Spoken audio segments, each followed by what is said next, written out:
Every sport has an influential all-star player. Basketball has Michael Jordan, hockey, Wayne Gretzky, golf, Tiger Woods.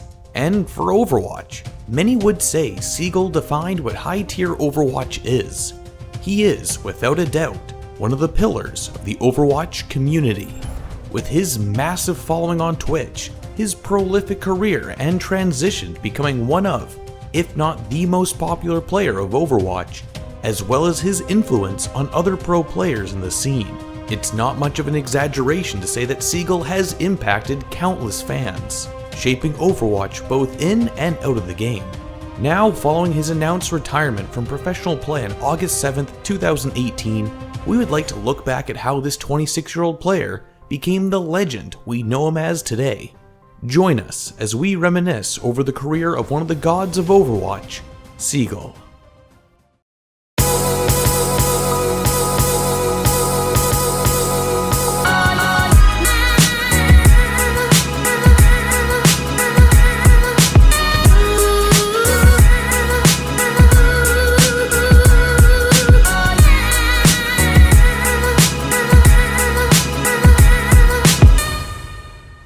Born on July 23, 1992, Brandon Larned grew up in the Pacific Northwest.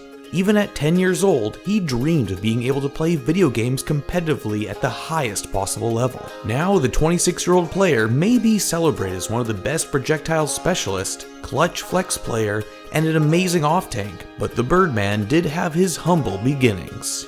Seagull has seemingly always been synonymous with first-person shooters, playing under the handle a Seagull. He was a noteworthy player of Half-Life 2 Deathmatch. The game was well known for being a fast-paced arena shooter, requiring precise twitch reflexes and mastery of movement to stay alive, as most weapons could kill in a single hit. While being a niche competitive title, Seagull still gained widespread recognition and was considered one of the top players in the game while he was active from its launch in 2004 to around 2007. He played competitively mainly for Team Vidas. Notably, he won Cyber Athlete Amateur League Season 3, with the finals still being a match regarded as one of the best played in the history of Half-Life 2 Deathmatch. While the game was widely played following its release, it has since seen a steady decline over the years, and is lucky to now have more than a few hundred concurrent players at a time. With such a small but dedicated community, it's not much of a surprise that players like Seagull would eventually move on to other titles. In 2008, Seagull would pick up Team Fortress 2, the game that effectively kickstarted his esports career. He quickly earned acclaim and was considered one of the most skilled roaming soldiers in the game, known for his predictive aiming, impeccable decision making, and excellent sense of timing, which often resulted in impactful plays. He would play professionally as part of Team Classic Mixup, joining the roster on April 27, 2013. He played with the team for a year during ESEA Seasons 14-15 and the Season 16 LAN, where the team was hugely successful. During his time with the roster, they would go on to win major tournaments, usually either earning first or second place. Arguably, the team's greatest achievement is their exciting first place victory over IT in ESEA Season 15. Classic Mixup would disband near the end of 2014, but Seagull left the roster on June 29, 2014, as he had already had his sights on his next game. And obviously, that game was Overwatch. Seagull, like many top-level TF2 players, made the transition to what looked to be the next big team-based shooter. He was selected to join the initial beta test of the game, beginning on October 27, 2015. 2 weeks later, he would participate and win the first Overwatch tournament, Sombrero.gg, with a short-lived Team Not Enigma. From there, he began to earn a reputation as one of the premier projectile hero specialists. His skill on Genji and Pharah were particularly noteworthy. Seagull continued to play with Not Enigma throughout the closed beta period, until the team disbanded on February 7, 2016. He also had started to stream the game on Twitch.tv around November 2015, where he slowly began to amass a dedicated following of consistent viewership, usually having a few hundred spectators watching him play. At the time, many who could not participate in the beta were desperate to learn more of the title, and Seagull, a skilled player, happened to be streaming. But despite dedicating his time to his stream, he also continued to play Overwatch professionally. Together with some of his former TF2 Classic Mixup teammates, they would form Team Mixup, who emerged into the nascent competitive Overwatch scene as they competed in Gosu Gamer weekly tournaments throughout the remainder of the beta. They quickly earned a string of victories and were considered to be the top NA team, even attracting the attention of Luminosity Gaming. Shortly after, on March 25, 2016, the entire Mixup roster would be picked up by LG. The team continued to play throughout the remainder of the closed and open beta periods, through to the launch of Overwatch up until August 1st of the same year. All the while, Seagull's streaming career started blowing up following the official release of the game, with a sizable portion of the new player base flooding into his stream. But to his credit, Seagull at this point was a veteran of the game, having been seriously playing since the closed beta, and with his arena shooter background, quickly became one of the premier pros of the scene. He would also dedicate time on his streams to educate his viewers, showing useful gameplay tips, best practices, and as a result, the educational value of the stream helped retain his rapidly growing fanbase. His stream would go on to be one of the most popular streams of Overwatch, even attaining 2,200 concurrent viewers consistently. Despite the massive popularity of his streams, Seagull continued to play professionally. But on August 1st, 2016, it was announced that both the Mixup lineup and Luminosity Gaming had come to a mutual agreement to not renew the Mixup roster's contracts.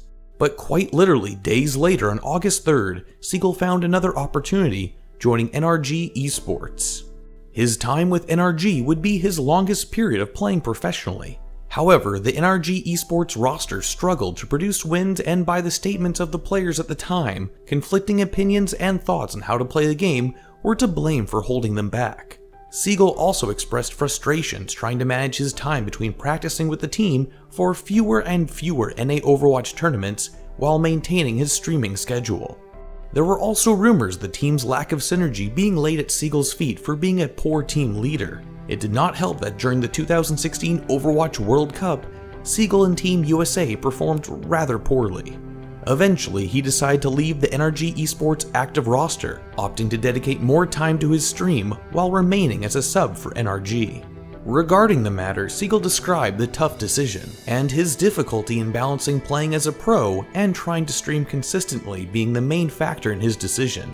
It did not help that with the announcement of the Overwatch League, the NA Pro scene was stuck in limbo, with very few major tournaments occurring, and most top players felt that they were simply waiting for the league to start. With a lack of major prize pools and big events, it's difficult to maintain the strict practice regimens necessary for staying at the top of the game, not to mention the financial risk of dedicating time to practice for a league that might not pan out versus streaming full-time and getting a consistent living. Seagull would spend the next 5 months as an inactive member of NRG and full-time streamer, but this was far from the end of his esports career. Seagull would make yet another appearance in the pro scene with Calvin and the Chipmunks as they fought for a spot in Contender Season 0, but just narrowly missed the mark by 1 game. While it was disappointing to see the Birdman miss an opportunity to play competitively again, Envious surprised the Overwatch community, announcing on September 23, 2017 that Seagull would be joining their star-studded roster for Overwatch Contenders NA Season 1. A tournament they dominated, and Seagull's ability to flex to many different heroes proved crucial in winning the Grand Finals game. Now with his place in the Overwatch League, Seagull's dreams and professional career were seemingly secured, except they really weren't. The hype behind Envious would quickly falter as they rebranded into the Dallas Fuel, and the Fuel's story of hardships and misgivings are well known, as they would soon paint the bottom of the Overwatch League rankings blue. Seagull would sort of fall with the Fuel, consistently being switched from the starting lineup and flexing to most of the game's hero roster. He would end up playing everything from Mei to Genji as the Fuel struggled to find strategies that wouldn't get outplayed or outdated within a stage. With new additions to the team, players leaving, and some taking temporary leaves of absence, it became increasingly unclear as to what Seagull's role on the team was as the Overwatch League season progressed. It was evidently a waste for a player of his caliber to be wasting away on the sidelines, and the Fuel situation was becoming increasingly frustrating for all of its players. However, come Stage 4, Seagull unveiled one of the best divas the world had ever seen. Combined with standout performances from Taimu, OGE, and Mickey, Dallas made a miracle run back from 11th place all the way to Stage 4 playoffs, where they took NYXL to a 5-map series, having their best set of performances in the entire Overwatch League season. His fellow teammates have given Seagull praise for being able to play D.Va so effectively in such a short amount of time, enabling the entire team to play better. That's the thing, you know what, if you don't have Seagull, I would never be on Brigida, because we still need 2 tanks. It's like, oh, I'm so lucky I have Seagull. Thank for Seagull, I love Seagull so much. While he finished the inaugural Overwatch League Season 1 as one of the strongest D.Va players, Seagull is well regarded as a projectile specialist, renowned for his play on the heroes Hanzo, Mei, Pharah, Junkrat, and Genji. The variety of his hero pool is unsurprising given his infamous statement stating that with enough time, he is confident in becoming a top player with any character, a feat he proved with his mastery of D.Va. For his setting, Seagull uses an in-game sensitivity of 2.36, a DPI of 1600, making for an overall EDPI of 3776. This slower speed enables him to easily track the most agile of targets and land shots with his projectile heroes. Mechanically speaking, Seagull's projectile aim speaks for itself. However, his true value as a player has always been his 900 IQ plays. He has a world-level game sense, making crucial and intelligent moment-to-moment decisions based off of enemy positions, enemy cooldowns, as well as his own team's positions to win teamfights, get a valuable pick, or just destroy his enemies. Seagull is one of the biggest names in Overwatch and one of the most successful cross-role players at the pro level. His influence on both the game and the community will persist, as he has inspired countless amounts of players to learn and better themselves. Even current pros cite Seagull as one of their inspirations to learn the game. Birdring has famously gone on record to state that his handle is entirely a display of admiration for the original Birdman. August 7th, 2018 may mark the end of his time in the top echelons of Overwatch, for now at least, but Seagull will stay active as a full-time streamer. However, for Overwatch League and especially Dallas Fuel fans, Seagull will be sorely missed. Nonetheless, we remain hopeful that Seagull will return to pro play to some capacity eventually. But for now, we wish him all the best, and are eager to see what the future will bring for the Birdman. Fly high, Seagull. Fly high.